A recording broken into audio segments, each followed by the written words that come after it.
शांताकारं भुजंगशयनं पद्मनाभं सुरेशं विश्वाधारं गगनसदृशं मेघवर्णं शुभांगं लक्ष्मीकान्तं कमलनयनं योगिभिध्यानगम्यं वंदे विष्णु भवभयहरं सर्वलोकैकनाथं।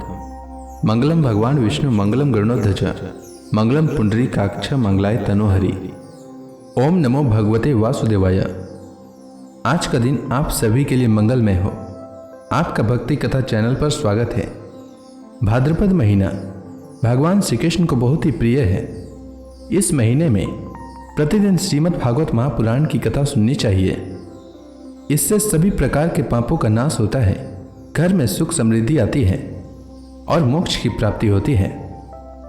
आज के अध्याय में राजा परीक्षित ने श्री सुखदेव जी से पूछा, भगवान, मेरे दादा अर्जुन ने भगवान श्री कृष्ण और बलराम जी की बहन सुभद्रा जी से, जो मेरी दादी थी, किस प्रकार विवाह किया, मैं यह जानने के लिए बहुत उत्सुक हूं। श्री सुखदेव जी ने कहा, परीक्षित, एक बार अत्यंत शक्तिशाली अर्जुन तीर्थ यात्रा के लिए पृथ्वी पर विचरण करते हुए प्रभास क्षेत्र पहुंचे। वहां उन्होंने यह सुना कि बलराम जी मेरे मामा की पुत्री सुभद्रा का विवाह दुर्योधन के साथ करना चाहते हैं और वसुदेव, श्री कृष्ण आदि उनसे इस विषय में सहमत नहीं हैं। अब अर्जुन के मन में सुभद्रा को पाने की लालसा जग आई। वे त्रिदंडी वैष्णव का वेश धारण करके द्वारका पहुंचे। अर्जुन सुभद्रा को प्राप्त करने के लिए वहां वर्षा काल में 4 महीने तक रहे। वहां पुरवासियों और बलराम जी ने उनका खूब सम्मान किया। उन्हें यह पता न चला कि ये अर्जुन हैं। एक दिन बलराम जी ने अतिथि के लिए उन्हें निमंत्रित किया और उनको वे अपने घर ले आए। त्रिदंडी वेशधारी अर्जुन को बलराम जी ने अत्यंत श्रद्धा के साथ भोजन सामग्री निवेदित की और उन्होंने बड़े प्रेम से भोजन किया। अर्जुन ने भोजन के समय वहां विवाह योग्य परम सुंदरी सुभद्रा को देखा। उसका सौंदर्य बड़े बड़े वीरों का मन हर लेने वाला था। अर्जुन के नेत्र प्रेम से प्रफुल्लित हो गए। उनका मन उसे पाने की आकांक्षा से शुद्ध हो गया और उन्होंने उसे पत्नी बनाने का दृढ़ निश्चय कर लिया।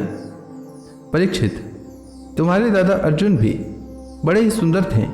उनके शरीर की गठन, भावभंगी स्त्रियों का हृदय स्पर्श कर लेती थी। उन्हें देखकर सुभद्रा ने भी मन में उन्हीं को पति बनाने का निश्चय किया। वह तनिक मुस्कुराकर लजीली चितवन से उनकी ओर देखने लगी। उसने अपना हृदय उन्हें समर्पित कर दिया। अब अर्जुन केवल उसी का चिंतन करने लगे और इस बात का अवसर ढूंढने लगे कि इसे कब हर ले जाऊं। सुभद्रा को प्राप्त करने की उत्कट कामना से उनका चित्त चक्कर काटने लगा। उन्हें तनिक भी शांति नहीं मिलती थी। एक बार सुभद्रा जी देव दर्शन के लिए रथ पर सवार होकर द्वारका दुर्ग से बाहर निकली।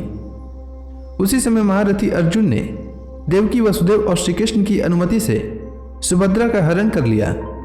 रथ पर सवार होकर वीर अर्जुन ने धनुष उठा लिया और जो सैनिक उन्हें रोकने के लिए आए उन्हें मार पीट कर भगा दिया। सुभद्रा के नीच जन रोते चिल्लाते रह गए और अर्जुन जिस प्रकार सिंह अपना भाग लेकर चल देता है, वैसे ही सुभद्रा को लेकर चल पड़े। यह समाचार सुनकर बलराम जी बहुत बिगड़े।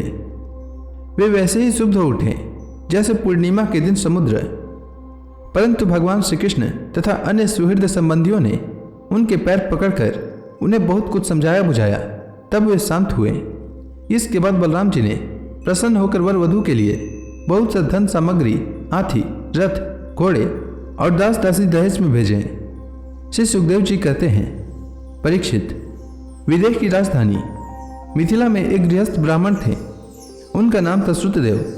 वे भगवान श्री कृष्ण के परम भक्त थे। वे एकमात्र भगवत भक्ति से ही पूर्ण मनोरथ, परम शांत, ज्ञानी और विरक्त थे। वे गृहस्थाश्रम में रहते हुए भी किसी प्रकार का उद्योग नहीं करते थे। जो कुछ मिल जाता उसी से अपना निर्वाह कर लेते थे। प्रारब्धवश प्रतिदिन उन्हें जीवन निर्वाह भर के लिए सामग्री मिल जाया करती थी, अधिक नहीं। वे उतने से ही संतुष्ट भी थे और वर्णाश्रम के अनुसार धर्म पालन में तत्पर रहते थे। प्रिय परीक्षित, उस देश के राजा भी ब्राह्मण के समान ही भक्तिमान थे। मैथिल वंश के उन प्रतिष्ठित नरपति का नाम था बहुलास्व। उनमें अहंकार का लेश भी नहीं था। श्रुतदेव और बहुलास्व दोनों ही भगवान श्री कृष्ण के प्यारे भक्त थे।